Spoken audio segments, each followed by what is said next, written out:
ውድ የነቢል ቲዩብ ፋሚሊዎች እንዲሁም ገና ላልተቀላቀላችሁ አሰላሙ አለይኩም ወራህመቱላሂ ወበረካቱ።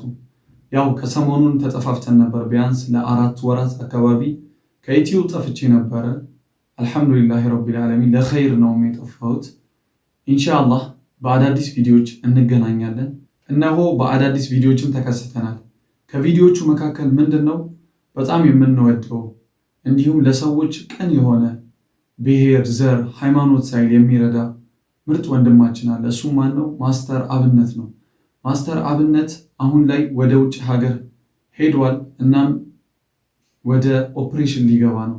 እናም ሁላችሁም በቻላችሁት መጠን ዱዓ አድርጉለት። እስቲ ምን እንዳለ ከእሱ አንደበት ሰምተን እንመለስ። አሁን ወደ ሳርጀሪ ክፍል ሊገባ ነው። በሁሉ መልካም ነገር ከጎኔ የቆማችሁ ኢትዮጵያውያንና ታላቅ የደግነት ልብ ባለቤቶች ሁሉ ምስጋናዬ ከልብ ነው። በተለይም በክብርት ካንቲባ ወይዘሮ አዳነች አቤቤ አስተባባሪነት ኤምኤንአርሲ ሮው ማቴሪያል ኤክስፖርት ኤንድ ኢምፖርት ፒኤልሲ ላደረጉልን ከፍተኛ ድጋፍ በእጅጉ እናመሰግናለን። ሁላችሁም ክብርት ካንቲባ ወይዘሮ አዳነች አቤቤን እንድታመሰግኑልኝ ይጠይቃለሁ። ስማችሁ እዚህ ያልተጠቀሰ የጭንቅ ቀን ወዳጆቼ ሕክምናዬን እንደጨረስኩ በታላቅ ምስጋና ፕሮግራም እንደምንገናኝ እምነቴ ሙሉ ነው።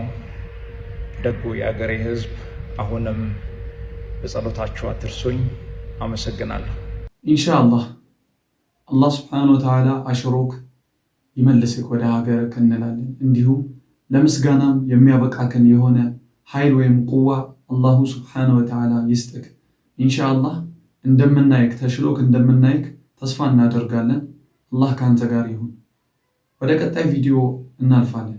ቀጣዩ ቪዲዮአችን ደግሞ ምንድነው? እስልምና የበቀለው ከሙሐመድ ነው ይላል አንድ ቄስ ማለት ነው። እና ለዚህ ቄስ ደግሞ ከራሳቸው ከኦርቶዶክሶች አንድ ልጅ የሚናገረው ንግግር በጣም ማረከኝ።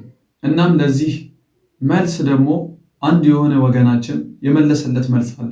ከዚህ መካከል ምንድነው? ከሙስሊም ጓደኞቻችን አትለያዩን፣ እስልምናን በዚህ መልክ አትረዱት፣ ስለ እስልምና ብቻ ለምን ታወራላችሁ? እዛ ቤተክርስቲያኑ ስለሚካሄዱት ነገራቶች ለምን አታወሩም? እያለ ይናገራል አንድ ልጅ። እስኪ ቪዲዮን አዳምጠነው እንመለስ። እስልምና የበቀለ ከመሐመድ ነው። መሐመድ ሙቷል፣ የሚሞት ሃይማኖት ነው። እናንተ ለምን እስልምናን አትሁም? ስለ እስልምና ጥሩ ነገር ካፋችሁ ማውራት ከከበዳችሁ ለምን አትሁም? ለምን ታባሉናላችሁ? ለምንድን ነው የምታባሉን? እስልምና አንተ የፈበረከው የፋብሪካ ምርት መሰለ እንዴ? ስትፈልግ የምታጠፈው ስትፈልግ የምታመጣው እንዴ? ለምንድን ነው ቆይ ስለ እስልምና ጥሩ ነገር ማውራት ከከበዳችሁ እስልምና ማተውት? ሌላ ትምህርት አታስተምር? ስለ ቤተ ክርስቲያን ስርዓት አታስተምር? እስቲ የትኛው ኡስታዝ ነው ስለ ቤተ ክርስቲያን ክፋት እየተናገረ ያስተማረው? ነጋ ጠባ እናንተ ስለ ቤተ ክርስቲያን ስለ እስልምና መጥፎ ነገር ለልጅ ብርጭቆ መስጠት ይሄን ውጤቱ በቃ። ለምንድን ነው የምታባሉን እንዴ? ይሄ ትምህርት ነው ሟርት ነው? አንተ ስለ ወንድም መጥፋት ስለ እህት መጥፋት ታስተምራለህ፣ ትመኛለህ?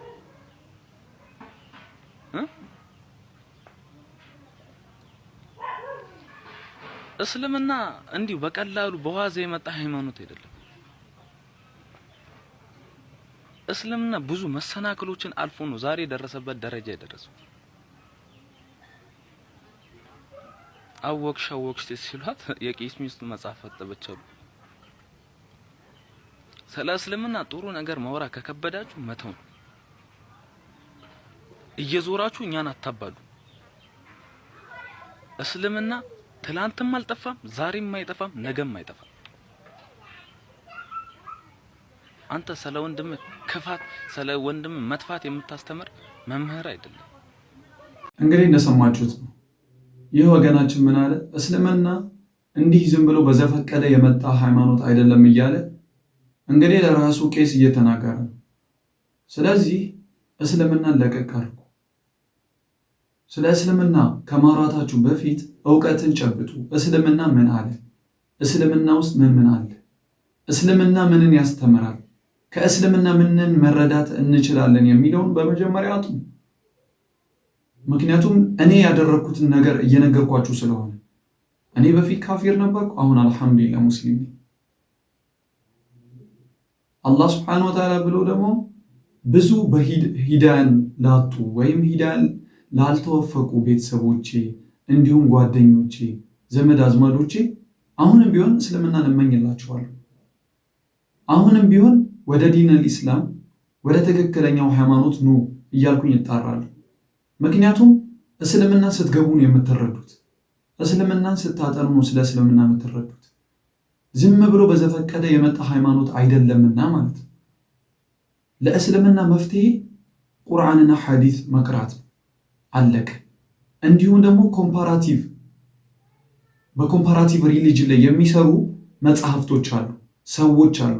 እነሱን ጠይቁ፣ መጽሐፎችን አንብቡ፣ ሰዎችን ጠይቁ። ምክንያቱም በእኛ እምነት ወይም በእስልምና እምነት አላህ ሱብሓነሁ ወተዓላ ፈስአሉ አህለ ዚክሪ ኢንኩንቱም ላ ተዕለሙን ነው። የማታውቁ ብትሆኑ እንኳን የመጽሐፍት ባለቤቶችን ጠይቁ ነው አላህ ሱብሓነሁ ወተዓላ በተከበረው ቁርአኑ ማለት።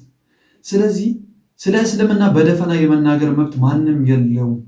እስልምና ምንን ያስተምራል? እስልምና ለምን ተፈጠረ ወደሚለው ኑ ጠይቁ፣ መልሱን ታገኙታላችሁ እንጂ ሰውን ከሰው አታባሉ፣ ሃይማኖትን ከሃይማኖት በሃይማኖት ስም ዘርን እየከተታችሁ አታባሉ እላለሁ።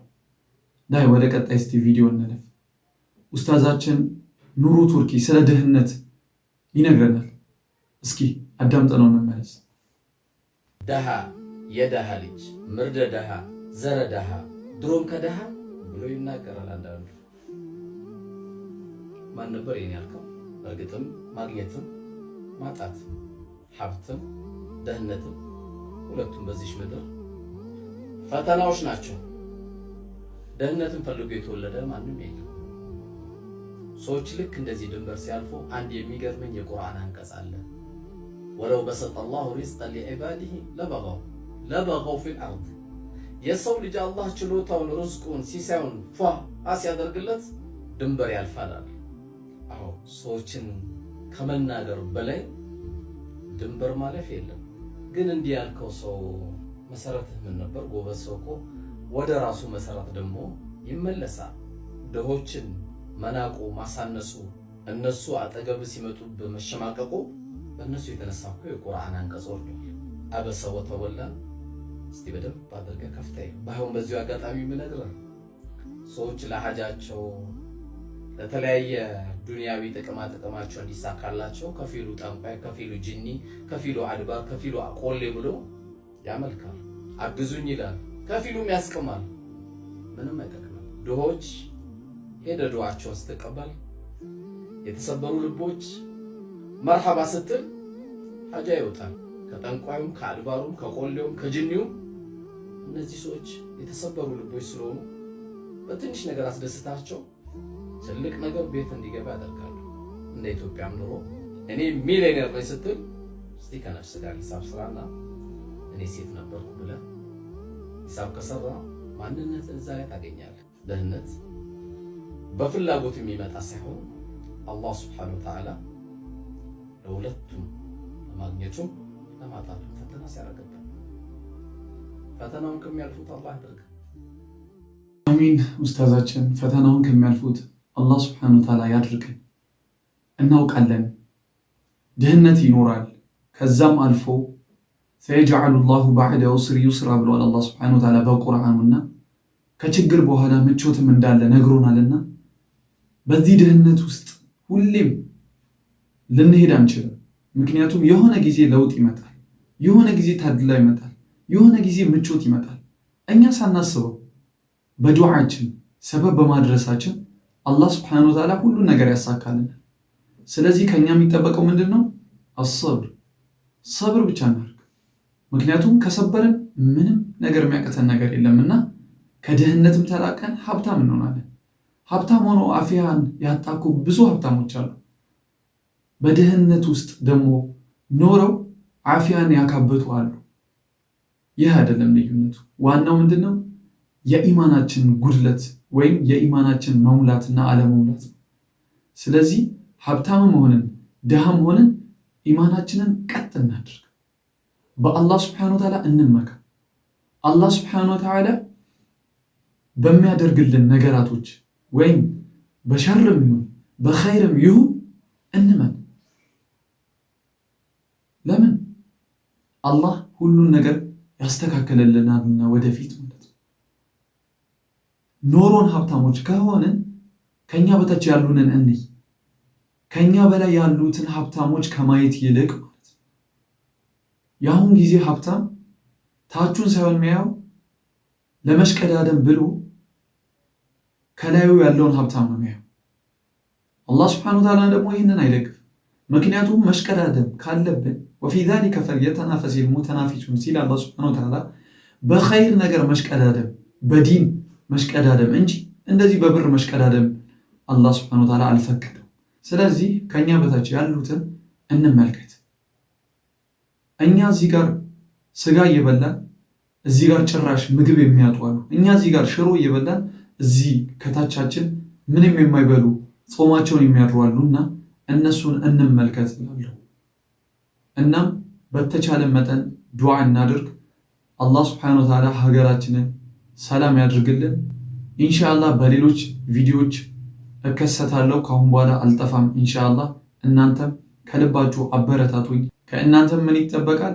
እኔም ማበረታታት፣ ቤቱን ፎሎ ማድረግ፣ እንዲሁም ላይክ ማድረግ፣ ሼር ማድረግ ለወዳጅ ለዘመዶቻችሁ ይህንን ቪዲዮ ሼር እያደረጋችሁ ኢንሻአላህ በሌሎች ቪዲዮዎች በየቀኑ ቪዲዮዎችን ለመስራት እሞክራለሁ። በወቅታዊ ጉዳዮች ላይ በዲነል ኢስላም ላይ ለመስራት እሞክራለሁ በተቻለኝ መጠን። አላህ ስብሐነሁ ወተዓላ ያግራልኝ። እኔም በተናገርኩት እናንተም ባዳመጣችሁት አላሁ ስብሐነሁ ወተዓላ ተጠቃሚ ያድርገን። ከእናንተው ጋር እኔው ነቢል ነበርኩኝ። ወሰላሙ ዓለይኩም ወረሕመቱላሂ ወበረካቱ።